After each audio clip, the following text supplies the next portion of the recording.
Hello बच्चों, let's see this question.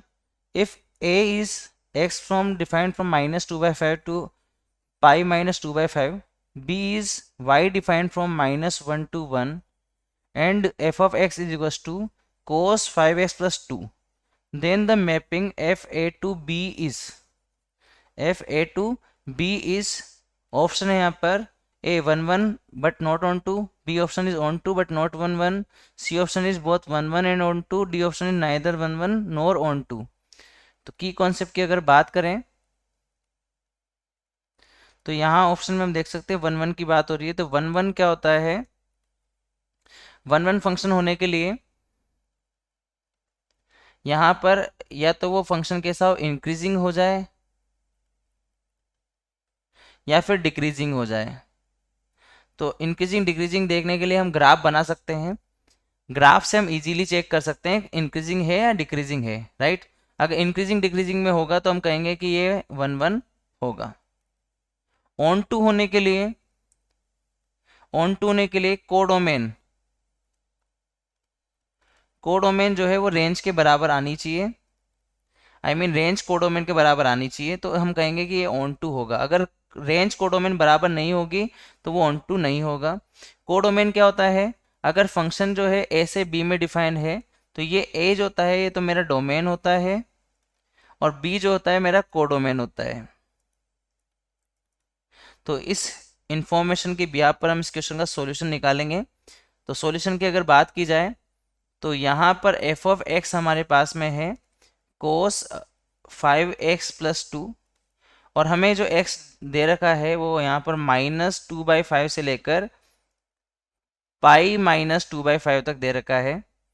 अब मैं अगर इसको 5 से मल्टीप्लाई कर दूँ, x को सभी जगह पर x 5 से मल्टीप्लाई हो जाएगा तो यहाँ पे -2 आ जाएगा और यहाँ पर आ जाएगा पाई -2. अगर मैं इसमें ऐड कर दूँ +2 तो +2 करते हैं यहाँ पर आ जाएगा +2 करेंगे तो 0 और यहाँ पर आ जाएगा मेरे पास में पाई. इसका मतलब जो 5x प्लस 2 है वो 0 से पाई में डिफाइंड है.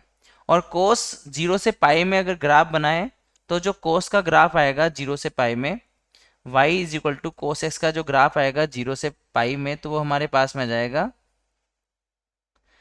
0 से पाई में ऐसे बनेगा. ये पाई हो गया, ये 0 हो गया और 0 पर इसकी वैल्यू 1 आती है और इसकी वैल्यू -1 आती है, राइट.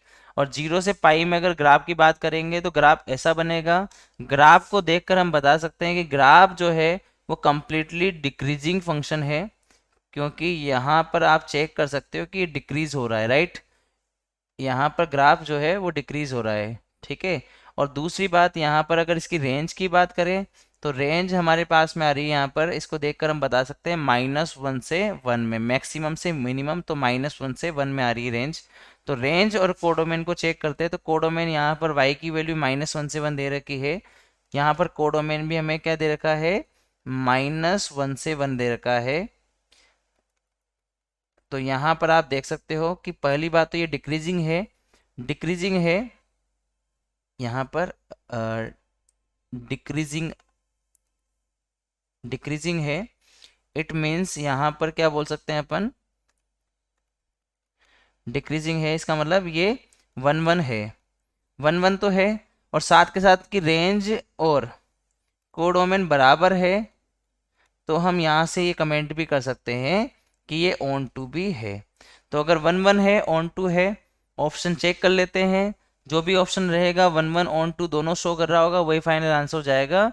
तो ए ऑप्शन जो है 1 1 बट नॉट ऑन टू, तो ये गलत हो जाएगा. 1 1 है बट ऑन टू नहीं है ना, सॉरी ऑन टू भी है ना. सेकंड की बात करें, ऑन टू है बट नॉट ऑन 1 1, तो ये भी गलत हो जाएगा.